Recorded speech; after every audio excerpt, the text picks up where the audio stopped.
시속 110km의 공이 포수 미트 한가운데로 꽂히는 순간 블랙 퀸즈의 선발 경쟁은 완전히 달라졌다. 빠르기만 한 공이 아니었다. 박민서의 투구는 스트라이크 존을 벗어나지 않았고 타자의 방망이가 따라 나오도록 만드는 힘까지 갖고 있었다. 기존 선발 투수 장수영이 지켜온 자리가 단 한 번의 테스트만으로 위협받기 시작한 이유가 바로 여기에 있다. 골프 선수라는 소개를 받고 등장한 막내 지원자가 제구력과 구속을 동시에 보여주며 마운드의 질서를 흔들어 놓은 것이다. 2026년 7월 9일 밤 10시 처음 방송된 채널 A 야구 여왕 시즌. 이 첫 회에서는 블랙 퀸즈의 새로운 선수를 선발하기 위한 대규모 트라이아웃이 공개됐다. 지원자는 모두 308명이었다. 시즌 1을 경험한 김호나 송아, 장수영, 주수진, 박하얀, 아야카 등 기존 멤버들이 자리를 지키고 있었지만 시즌 2의 조건은 훨씬 냉정했다. 팀이 목표 승률 6할을 넘기지 못하면 해체될 수 있다는 조건까지 걸렸다. 이름값이나 지난 시즌의 공로만으로 주전을 보장받을 수 없는 상황이었다. 추신수 감독과 이대영 코치, 윤성민 코치는 당장 실전에 투입할 수 있는 선수를 찾고 있었다. 그 중심에 박민서가 나타났다. 박민서는 골프 선수로 소개됐지만 야구가 낯선 도전자는 아니었다. 유소년 시절 리틀 야구단에서 여성 선수로 활동했고 야구를 계속할 수 있는 환경이 부족해 골프로 종목을 바꿨다. 겉으로는 다른 종목에서 온 지원자였지만 몸은 오래전부터 야구의 움직임을 기억하고 있었다. 공을 잡는 손가락의 감각, 중심을 이동시키는 순서 팔이 나오는 높이 공을 놓는 지점이 처음 마운드에 선 사람의 동작과 달랐다. 박민서가 공을 던지자 현장의 분위기는 즉시 바뀌었다. 측정된 구속은 시속 110km였다. 여자 야구 예능의 트라이아웃이라는 점을 제외하고 보더라도 가볍게 넘길 수 없는 수치였다. 더 놀라운 장면은 속도보다 공이 방향이었다. 강하게 던지려는 선수들은 흔히 상체가 먼저 열리거나 공을 놓는 지점이 흔들리면서 볼이 많아진다. 그러나 박민서는 하체로 중심을 밀고 골반과 어깨를 순서대로 회전시킨 뒤 일정한 위치에서 공을 놓았다. 그 결과 빠른 공이 포수 미트의 높이와 좌우 코스를 크게 벗어나지 않았다. 추신수 감독이 주목한 부분도 단순한 숫자가 아니었다. 구속은 한 번의 힘으로 만들 수 있지만 제구는 반복 가능한 동작에서 나온다. 박민서는 준비 동작부터 발을 내딛는 거리 앞발이 닿는 방향, 팔이 따라 나오는 궤적이 비교적 일정했다. 윤성민 코치가 투구 자세를 자세히 살펴볼 수밖에 없었던 이유다. 프로 무대에서 오랫동안 투수를 경험한 코치의 시선으로 봐도 연구할 가치가 있는 움직임이었다. 힘으로 공을 밀어 넣는 것이 아니라 몸 전체의 회전으로 속도를 만들고 있었기 때문이다. 결정적인 장면은 시즌 1의 핵심 타자 송가와의 맞대결이었다. 송가는 블랙 퀸즈에서 빠른 공을 상대해온 선수였고 단순히 배트를 휘두르는 수준을 넘어 투수의 타이밍을 읽을 수 있는 타자였다. 하지만 박민서는 시속 110km의 공을 스트라이크 존에 꽂으며 송가의 방망이를 끌어냈다. 결국 헛스윙 삼진까지 만들어냈다. 이 장면은 박민서가 연습 투구에서만 좋아 보이는 선수가 아니라 실제 타자를 세워놓고도 자신의 공을 던질 수 있다는 증거였다. 여기서 장수영의 이름이 자연스럽게 등장한다. 장수영은 시즌 1부터 블랙 퀸즈의 마운드를 책임져 온 기존 투수다. 팀의 수비가 흔들리는 순간에도 마운드에서 경기를 시작해야 했고 경험이 부족한 동료들과 호흡을 맞추며 이닝을 버텨야 했다. 선발 투수에게 필요한 책임감과 경기 운영은 단순한 구속 측정으로 대신할 수 없다. 그렇기 때문에 박민서의 등장만으로 장수영이 바로 밀려났다고 단정할 수는 없다. 그러나 선발 자리가 더 이상 안전하지 않게 됐다는 사실만큼은 분명하다. 장수영의 강점은 경험이다. 타자의 반응을 보고 다음 공을 선택하는 능력 주자가 나갔을 때 흔들리지 않는 침착함. 수비 실수가 나온 뒤에도 다음 타자를 상대하는 집중력은 실제 경기에서 쌓인다. 반면 박민서의 강점은 압도적인 기본 능력이다. 빠른 공을 던질 수 있고 그 공을 스트라이크로 만들 수 있으며 타격과 수비에서도 즉시 활용할 수 있는 운동 감각을 보여줬다. 한 선수는 이미 팀의 경기를 책임져 본 투수이고 다른 선수는 팀의 한계를 끌어올릴 수 있는 새로운 카드다.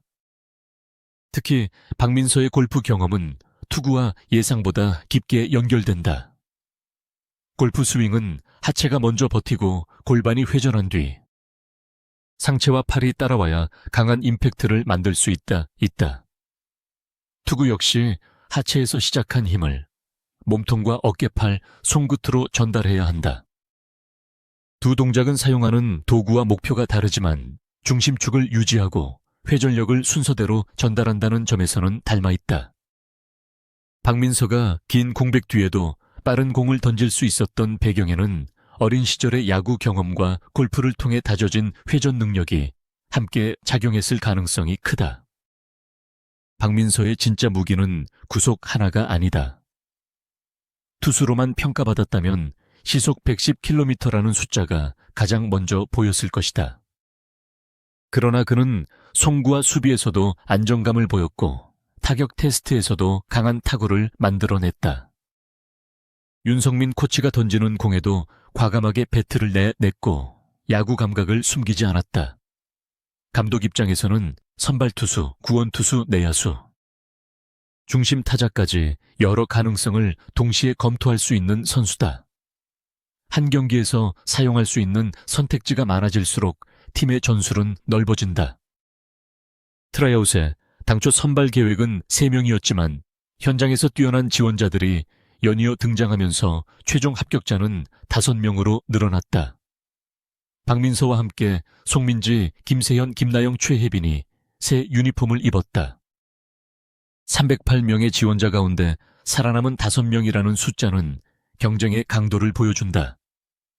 그리고 그 중에서도 박민서는 투타 양쪽에서 가장 강한 인상을 남기며 우선 선택을 받았다.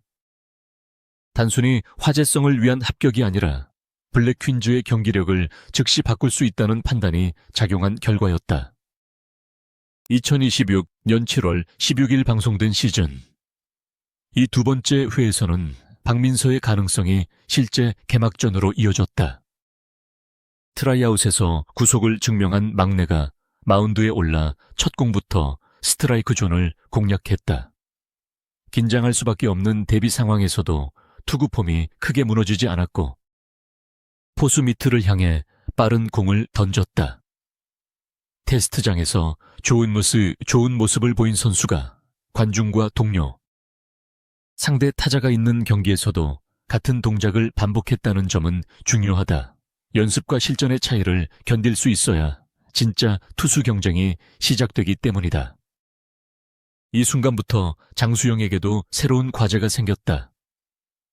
이전에는 자신의 컨디션과 상대 타자에 집중하면 됐지만 이제는 같은 팀 안에서 시속 110km의 공을 던지는 신입과 비교될 수밖에 없다. 박민서가 스트라이크를 연속으로 넣을수록 장수영의 제구가 흔들리는 장면은 더 크게 보일 수 있다. 박민서가 타격까지 해내면 감독은 투수 교체와 수비 배치를 더욱 과감하게 선택할 수 있다. 경쟁자가 한 가지 능력만 가진 선수가 아니기 때문에 압박은 더 크다. 하지만 이 경쟁은 장수영을 밀어내기 위한 싸움으로만 볼 필요가 없다. 블랙 퀸즈가 승률 6할이라는 목표를 넘으려면 한 명의 투수만으로 시즌을 버틸 수 없다. 선발이 초반 이닝을 책임지고 다른 투수가 경기 후반을 막는 방식도 가능하다. 상대 타선의 성향에 따라 장수영의 경험을 먼저 쓰고 박민서의 빠른 공을 뒤에 배치할 수도 있다. 반대로 박민서가 초반부터 힘으로 타자를 누르고 장수영이 안정적인 운영으로 경기를 마무리하는 전략도 생각할 수 있다. 두 선수의 경쟁이 곧 투수진 전체의 강화로 이어질 수 있다는 뜻이다. 또 하나 주목할 부분은 박민서의 공이 단순히 빠르게만 보이지 않았다는 점이다. 타자는 투수의 손에서 공이 나오는 순간 방향과 높이를 읽는다. 박민서는 팔이 늦게 따라 나오지 않았고 손끝이 공 뒤를 밀어주면서 회전이 안정됐다. 그래서 같은 시속 110km라도 타자에게는 더 짧은 시간 안에 도착하는 공처럼 느껴질 수 있다. 송가가 타이밍을 맞추지 못한 장면은 숫자와 체감 속도가 동시에 작용한 결과였다. 장수영이 선발 자리를 지키려면 단순히 최고 구속을 높이는 것이 아니라 초구 스트라이크 비율과 위기 상황에서의 제구, 이닝을 길게 끌고 가는 체력을 함께 보여주어야 한다. 반대로 박민서 역시 강한 공을 던진 뒤 다음 타자에게 같은 정확도를 반복해야 한다. 결국 두 선수의 경쟁은 누가 한 번 더 강한 공을 던지느냐가 아니라 누가 경기 전체를 더 안정적으로 지배하느냐의 싸움이 된다. 박민서가 앞으로 증명해야 할 부분도 분명하다. 시속 110km의 최고 구속을 여러 이닝 동안 유지할 수 있는지, 볼넷을 내준 뒤에도 제구를 회복할 수 있는지 주자가 있을 때 투구 동작이 흔들리지 않는지 확인해야 한다. 타자들이 빠른 공에 적응한 뒤에는 변화구와 코스 조절도 필요하다. 한 번의 삼진과 한 번의 호투는 가능성을 보여주지만 선발 투수의 자리는 반복되는 경기에서 결과를 쌓아야 얻을 수 있다. 장수영이 가진 경험의 가치는 바로 이 지점에서 다시 드러난다. 그럼에도 박민서의 등장이 특별한 이유는 명확하다. 그는 야구를 떠났다가 돌아온 선수가 아니라 야구를 마음속에서 한 번도 놓지 않았던 선수처럼 움직였다. 팀이 없어 골프로 향했지만 다시 주어진 기회 앞에서 어린 시절 익힌 감각과 다른 종목에서 만든 힘을 한꺼번에 꺼냈다. 포수 밑에 일자로 꽂힌 시속 110km의 공은 단순한 기록이 아니었다. 자신이 왜 다시 야구장에 서야 하는지를 보여주는 대답이었다. 이제 추신수 감독의 선택이 더욱 중요해졌다.